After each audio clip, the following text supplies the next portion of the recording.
talk, and I think they all were just very, very keen to give a talk. Maybe keen is going too far, I don't know. But willing to give a talk, which is fantastic. So we're going to start with Chris. So Chris is going to come up and sit here. And then we'll hear about his journey, why he wanted to become a Mitra and did. Sure.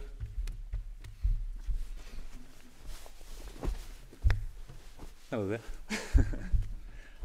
Yeah, I hope you'll forgive me. I'm going to read from a bit of paper just because I haven't had a whole lot of time to rehearse, and yeah, I hope that's okay. So, why I am a Mitra. So, my initial contact with the Cambridge Buddhist Centre came about when I visited the exhibition of a Buddhist friend named Padmachandra in July of 2019. During this visit, I had noticed feeling at home at the Buddhist Centre. The place felt humble and welcoming, somewhere to sit down and have a chat and a cup of tea. I talked to Padmachandra about her beliefs, and a week or so later, she sent me a book in the post titled Buddhism, Tools for Living Your Life by Vajragupta. I remember being struck by how almost everything the author expressed about Buddhism resonated with who I am and how I've always wanted to live, but of which I had often been told was soft-minded and naive. It was powerful to hear my natural instincts articulated and affirmed. I next returned to the Buddhist Centre in September of that year to attend a Thursday evening meditation session. I've tended to frame my first interactions with the Buddhist Centre as being purely about developing a meditation practice during a difficult time in my life. But while reflecting upon my journey for this talk, I became conscious that it was never really just the meditation that drew me here. Deep down, I knew I was looking for something. There was a dissatisfaction with my way of being that was becoming evident, and I was searching for a different way to exist. The journey since then has been rich and rewarding. Through my interactions at the Buddhist Centre and on retreats at Vajrasana, it became plain to me that the emphasis on ethics, compassion, generosity and awareness meshed with my natural instincts, and I soon asked Artisidae to become a Mitra. Although this decision was rather fast, I felt positive about my commitment. I was keen to explore the Dharma more thoroughly and to have a regular forum to reflect upon what being a Buddhist in the Triratna context means. Although the pandemic interrupted my aspirations to become a Mitra, lockdown was a fertile period in which my practice as a Buddhist developed. Being furloughed for months on end provided an opportunity to spend sunny days wandering around in nature and sitting in the shade of trees, appreciating the blessings that are all around us when we take the time to notice them. I meditated daily and established a fully vegetarian diet. I got into lino cut and developed a children's book for the final project for my Masters in Children's Book Illustration. A concertina book about howling creatures of the day and night that is a homage to the land of my childhood. I began to realise how nature, art and Buddhism intersect and feed each other. And while I always hoped the pandemic would go away, I'm grateful for the space it offered me to understand how Buddhism provides a framework for living a mindful, uncluttered life. In November 2020, I finally became a Mitra. It was an online ceremony, and although it felt sad not to be physically with those who had guided me along the way, I felt moved by the feeling of metta that was transmitted through Zoom and the cacophony of tinny sadhus that emanated from my laptop speakers, from well-wishers in their homes across Cambridge and beyond. And when it was all done, and I was alone again in the quietness of my house, I sat and reflected on the momentous step I'd taken, and I remember feeling a sense of peace. The intervening period has been extremely challenging to me, in ways I do not have time to go into. Suffice to say, they involve buying and selling property, an extensive flat renovation, the encroaching tentacles of a loving but challenging family, and the death of a dearly beloved uncle. As a result of the stress and grief, I became consumed with anxiety to the point I couldn't properly function. My sense of perspective was totally out of kilter, and I catastrophised about everything.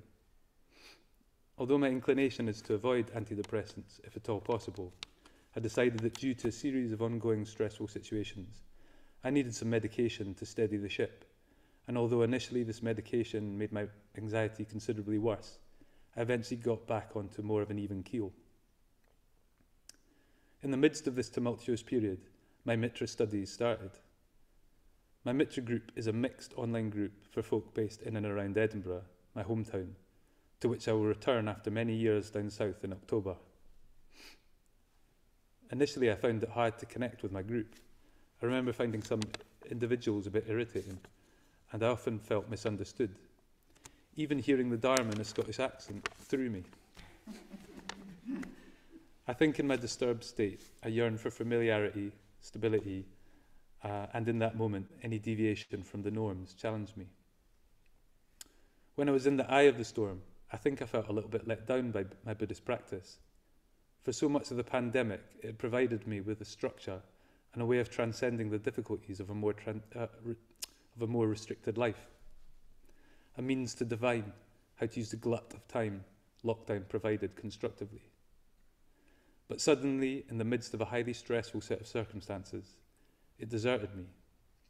I found it hard to meditate, and the positive mind state that I'd cultivated over the previous year evaporated.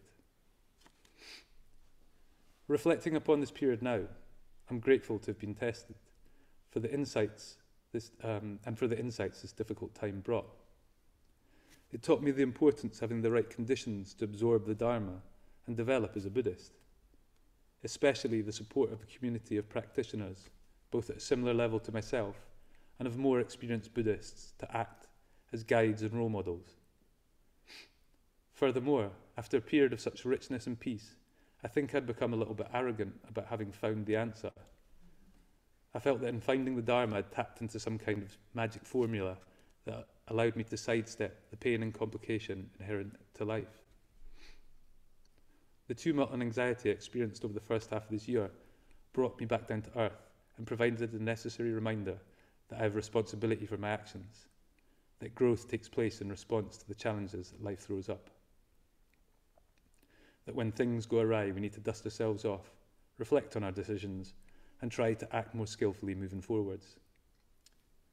My Mitra Group has been integral to reflecting upon what has unfolded over recent months and how I can use this painful time as an opportunity for growth.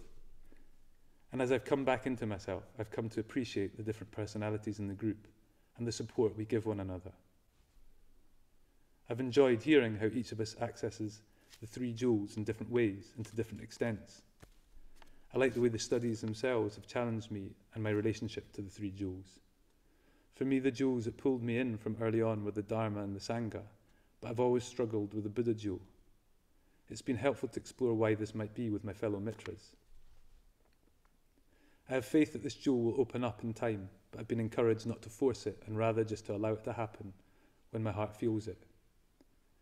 It's been interesting to observe how in recent weeks my attitude to the Buddha jewel has softened just a little from an initially resistant stance. Ultimately, my Mitra Group has demonstrated the centrality of spiritual friendship in terms of understanding the Dharma, as it is in relation to others that the Dharma really comes alive.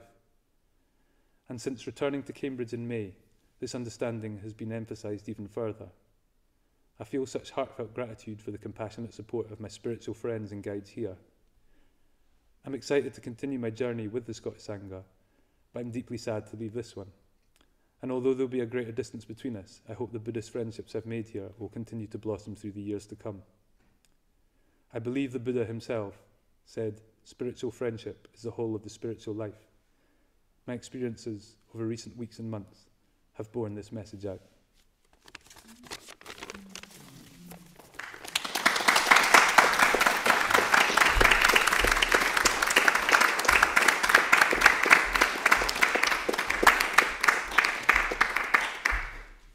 Thank you so much for that, Chris, for sharing that journey with us. Really appreciate that.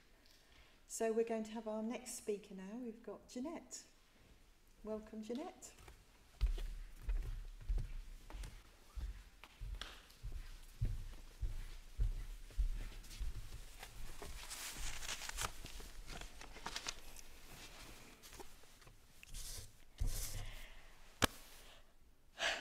Hello, everyone on Zoom.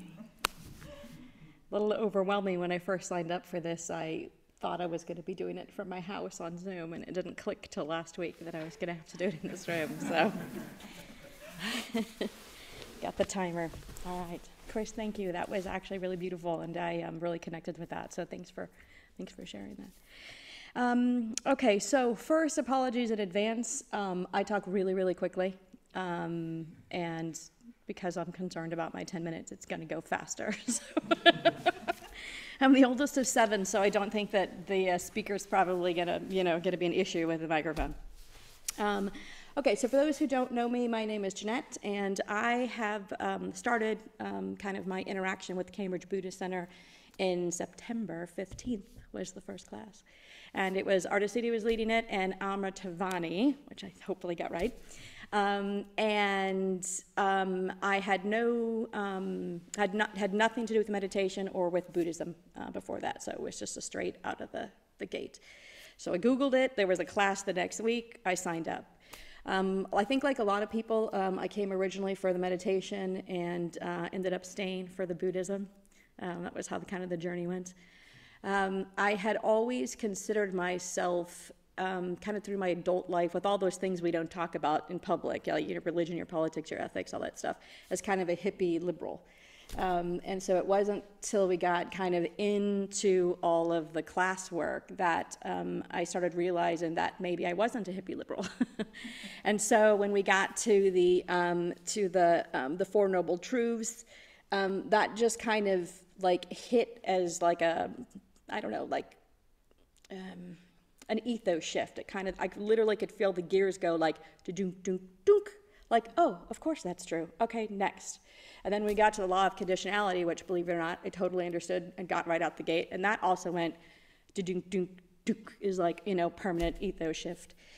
And then it was like, oh, this is really interesting. This is really interesting. And then we hit the 5 precepts, which pretty much aligned with my hippie liberal, view. And so it was at that point that I was like, oh, I'm a Buddhist. I'm not a hippie liberal. And so I called my daughter. I was like, Ariel, I think I'm a Buddhist. And she's like, well, of course you are. It was a 20-year-old, millennial is. And so at the end of the meditation, I had pinged them already and was like, what books do I read? What's next? So I started devouring books and took another couple of meditation classes, but started coming to the Sangha. And the Sangha to me was this magical place where, as you guys know, you meditate for an hour, and then you talk about something, and you get into groups, and you talk about stuff, and you talk about growing and who you are and what's important and the Dharma. And the first kind of series that I went to, and honestly, somebody's gonna have to do like this because I already forgot when I started. But when I first started going, the first series was on how do we switch to a Dana economy, which was my first introduction. And obviously not having a British accent, it took the entire thing for me to go, Dharma, Dana, Dana, Dharma, Dharma, Dharma, is that a Scottish person, is that, what is that? And I finally realized that it was a completely different word. And they were engaging again in the conversation of, can we give everything away for free? Is this that important to us? And that was my first introduction to this community. And then from there, it went to, who is the Cambridge Buddhist Center, right? And for those who didn't make that session, apparently we're all white, middle-aged, kind of older people. And that was another conversation about who we are and what do we want and how do we have different ages, different ethnicities, different social status in this group, and very reflective of like, what are we doing that's not encouraging people to come. And it was, and again, I know you probably are looking for suggestions that people want, so it's a plug, because that never got solved, but it was the question of what is that? And then, kind of moved through stories and, I don't know, burning houses and ox carts and, all these stories. But again, everything was a story, it was a thought, it was and then it was a discussion. And it didn't matter who was in that group, whether you were an order member, whether you were a Mitra, whether you were me who'd only been there for like 3 weeks, whether you were somebody who just showed up. There was a conversation about who you are, who we are, how we grow, how do we want to be here. And it was just this, again, this amazing, amazing, magical place. And one of my favorite stories that really resonates with me, and I'm only going to give a piece of it, and it's probably going to be wrong, so for the purists out there, just let it go. But it's the story of the Buddha underneath the Bodhi tree right before he is enlightened. And I wrote it down so I didn't mess it up. Don't tell me. Mara, bad guy Mara, shows up and starts throwing stuff at the Buddha to sidetrack him. And so it's, I don't even remember all the stuff. There's arrows and like stuff on fire and other stuff. But the whole point is that visual of him having fireballs thrown at him and, you know, arrows and turning them into flowers is what I want out of Buddhism, what I resonate with for what we're trying to do. And we are trying to take, you know, lightning bolts, whatever, they weren't lightning bolts, but who cares, lightning bolts, fireballs, and turn them into flowers. So my experience at the Sangha is a community of people who are trying to take arrows and lightning bolts and fireballs and, you know, whatever, dust, who knows what people throw at us, right? And turn them into flowers. And so actually, last week even, we talked about on Saturday, we spent an hour and a half on a session in here that was, how do we as Buddhists solve world problems? Now, of course, in an hour and a half, we didn't solve a darn thing, but it was all questions of who you are. What are you doing right now? Are you doing enough, right? I mean, stupidly, it's going to sound dumb, but today I bought a coffee cup, right? Because I'm always at cost of throwing my coffee cup out. So I bought a coffee cup so that I wasn't throwing stuff out. I know it's small, but it's those little tiny things, right? And I'm not anywhere near making a flower. I'm at, you know, making smaller lightning bolts, or maybe not throwing them so frequently, but we'll get there. So anyway, so for me, really, the first part of that question of why do I want to be a Mitra isn't necessarily why do I want to be a Mitra, but how can I not want to be a Mitra, right? I mean, knowing all of that and the questions that people are engaged in and who they are, and that it doesn't matter where you are in the journey. And again, I think Chris mentions, you know, the being able to get to be with people who are further along the journey. You know, because I know one of the things that's been said to me several times is stop using meditation as a big giant hammer, right, to solve all your problems. And so that's, as I look at RC, but you know, I think actually you've even said it before in meditation. That's been very helpful, is to just kind of relax a little bit. So anyway, so that's the first part of the answer, which is why do I want to be a Mitra? It's how can I not? And then the second bit of that, or the last piece of that, is how has, you know, the online been? Because I have only been doing this for 10 months, and it's only been online, right? So, you know, I live in a village about 20 miles away, which is about 45 minutes. And I think when that first, you know, when I first did the Google of where do I get meditation, because of course I didn't think it was going to work. I'd kind of thought about it. Clearly I'm fast, you know, so I was like, you need to chill out. If I had Googled it and it said Cambridge Buddhist Center, Cambridge, I would have never come. Like, right, you know, meditation's stupid. Anyway, it wasn't going to work, so why would I go 45 out of my way, you know, to go get this stuff? So because it was online, and it was next week, and it was conveniently when you could sit in your pajamas, how could I not, you know, again, not want to go? So I wouldn't have known that I was, you know, a Buddhist, right? So, you know, whatever happens here with being a Mitra or not, I am a Buddhist, right? I would never have discovered that. I'm not a hippie liberal. And then, oh wait, lost my train of thought. Go.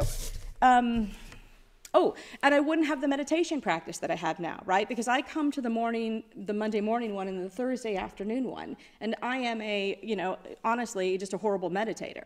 And I need all of that, I need that support, right? Where I'm just now learning to kind of do my own thing. And actually, I love Vidyasaki just because you're here. I really appreciate your insight when you do meditation, because one of the things that I learned right away was how to kind of do this. You didn't say this, but it's like this dance between dipping in and out of the metta bhavana and the mindfulness of breathing as you need them to help you focus. And so that's been very, very helpful. And it didn't matter that we were online for that, right? I didn't need to be here to get that piece of wisdom. So that's made a huge difference in me being able to be flexible in my meditation. And then the Sangha, right? So I am 45 minutes away. So will I be able to get here for everything? No. If I'm running late at work, am I going to be here? No. Right? But can I run home and get on Sangha, you know, on the Zoom and see everybody on face? Yeah, of course I can. Right? So, yeah, so that's the second bit, I guess. Yeah, so I want to be a Mitra, participate while I can. I don't know if that answered the question. And go make some flowers out of some fireballs. That's what I got. All right. Oh, yeah. And I kind of have flower pants. Well, thank you very much, Jeanette, and I think you more than answered the question. Plenty there, plenty there. So, last but not least, we've got Matt coming up to give a talk to us. Welcome, Matt.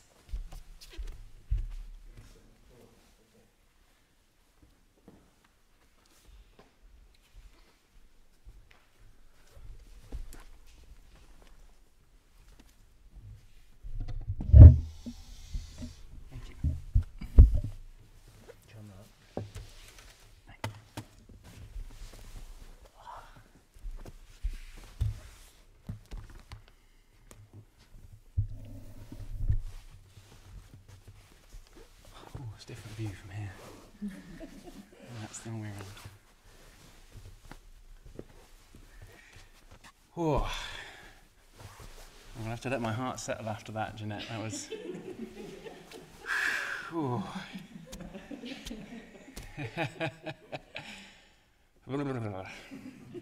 Yeah. Wow. Thank you. I reflect on. I think I was on that first, I can't remember which course it was now, Meditation and Buddhism, starting September.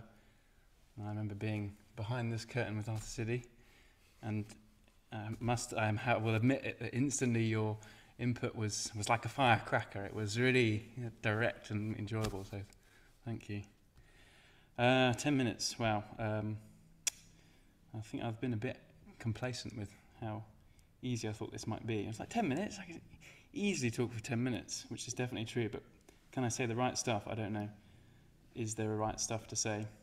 I'll just go back to the start and reflect on, I went on a men's retreat at Vidrasana, February 2019, and Arthur City very generously invited me along to the Buddhist Centre the Monday after. I didn't really know what I was coming to. He just said, yeah, come on Monday, it'll be fine.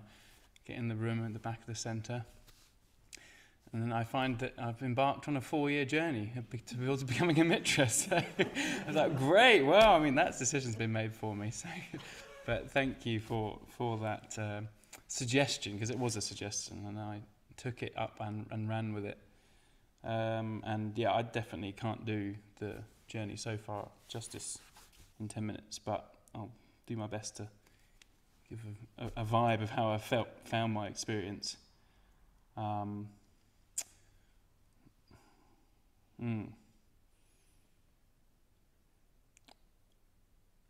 It's not something that I had really imagined or thought existed, other than maybe my closest imagination to the Mitra Group was, either something like somewhere between a group therapy or an AA or a men's group or a boxing ring, like somewhere in this midst there's like some description of what's going on, but it really confused me at the start. What's the significance of a group of 5, 6, 7?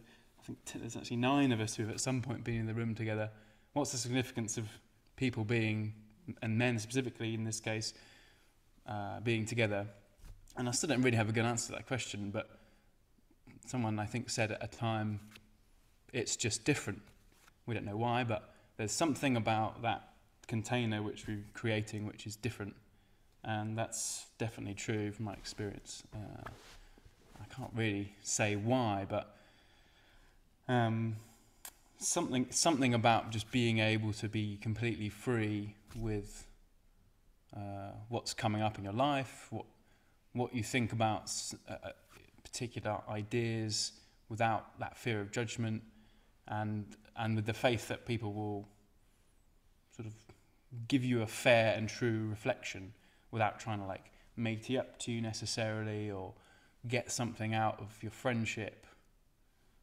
I think there's something really powerful in that mode, and maybe that's a community function which a lot of the world has sort of long since forgotten about, since tribal days or something, I don't know, but something that has come up repeatedly for me is a resistance or a rebellion almost, and the guys in the group will know that comes up quite often. It's certainly in terms of like the institutionalized feeling of things, and so there's a certain irony in me sitting next to this shrine with certain pictures and flowers and a Buddha statue. Like, I've got a lot of resistance to it. I'm like, why do we need this sort of structure? Why does it need to be sort of sanctified or crystallized in a way? But again, in this sort of similar question to the why do we need to sit around in a circle of 6, 7 men, I don't really know, but it works somehow. It gets us somewhere to an experience which I haven't found in any other way, and it's an experience that I want to keep coming back to. So I still don't know the answer to that question, but it really pulls me in to something that feels important.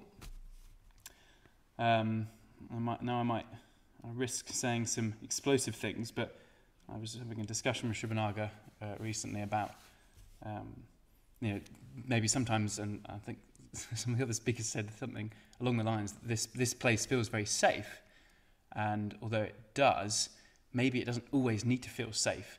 And the idea of that you can go and explore things that aren't necessarily just nicey, airy-fairy, pleasant all the time. So I personally find a lot of some of the material that Sangha has written across the text that we've explored, on its surface it seems quite anti-Christian or anti-Abrahamic maybe, but then every time I get under it and I sort of see something more about unity, I see something about, well, actually there's something unifying across all those parts. And to steal a slightly awkward analogy from some of those faiths, I sort of feel a Mitra group is some way like an arranged friendship. You don't really get a say in who's in the group. You almost certainly don't get on with everyone in the group, certainly not immediately.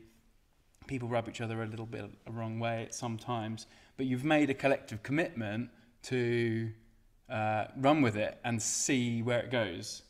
And I think, not that I'm a proponent of arranged marriages, but there's something in there which is important, that there's this commitment made, not even despite differences or despite struggle, but exactly like for a struggle of clashing, and I really like that. And I think people who've known me a bit closer will know that I've discovered even more that I really value commitment in many of its guises. Maybe too much, maybe so much that I want to squeeze it out until it absolutely definitely works. But there's something about that commitment that the group has made which almost allows us to go further in the exploration. It's not just like a conditional friendship. If I'm not having a good time, then I'm not going to meet up with you. We make a commitment, we meet every time. Sometimes it's annoying, sometimes someone gets a bit annoyed, sometimes someone's really upset, sometimes someone's really angry, but you're all there, you hold it, and you try and understand where that's coming from. And I think that's really powerful. I think maybe that's all I need to say. I think I have 2 minutes, but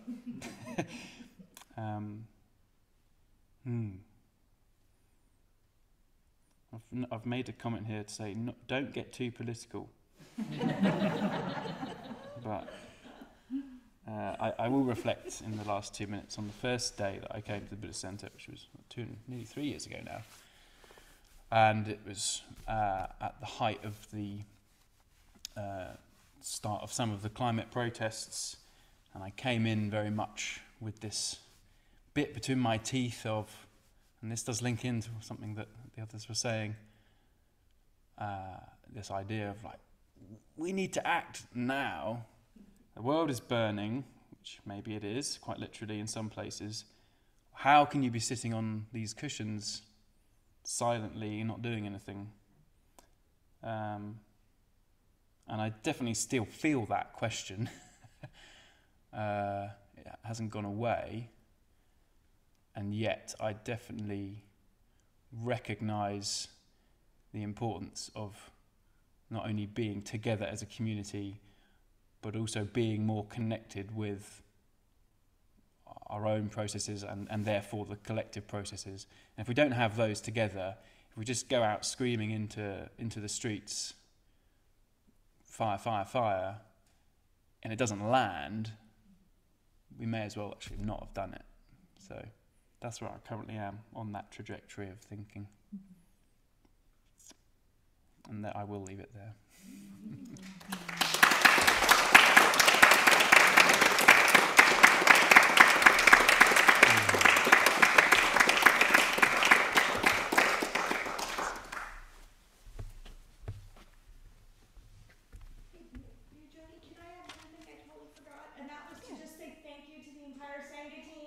Because you're awesome and I appreciate all the work that you do.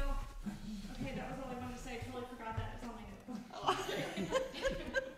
Hopefully they heard that. I hope everyone heard that. Yeah. Oh, wow. Wow. Well, gosh, what to say at the end of those 3 amazing talks. And I just wrote a few notes just to remind me, because it felt like, I don't know about you, but it feels like, sort of like you're travelling with people or something, like you feel it with people when they're talking, don't you, when it's so personal and so sort of alive for them.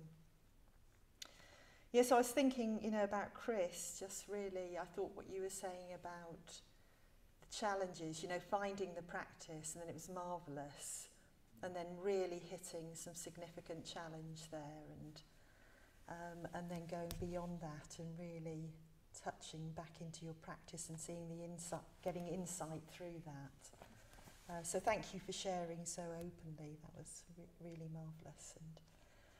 And yeah, and then with Jeanette, it just sort of really struck about these lightning bolts into flowers. I've never heard it put like that, but I thought that was fantastic. But the whole thing around that, and how do we grow? And yes, story, thought, discussion. I could really hear how much you got from that. But particularly, I love that, the lightning bolt into flowers. How do you do that? So thank you for sharing that with us. And then Matt, I think this. Just sharing the way you did, and I wrote down about the explosive things, saying explosive things, and we can explore them. And I thought that's one of the marvellous things about the Sangha, isn't it, that we can really explore things. And I also like that thing about the collective commitment, no matter what, that you just commit to keep going forward with that. So I think we've just heard some really rich talk, so we could just give our speakers another round of applause.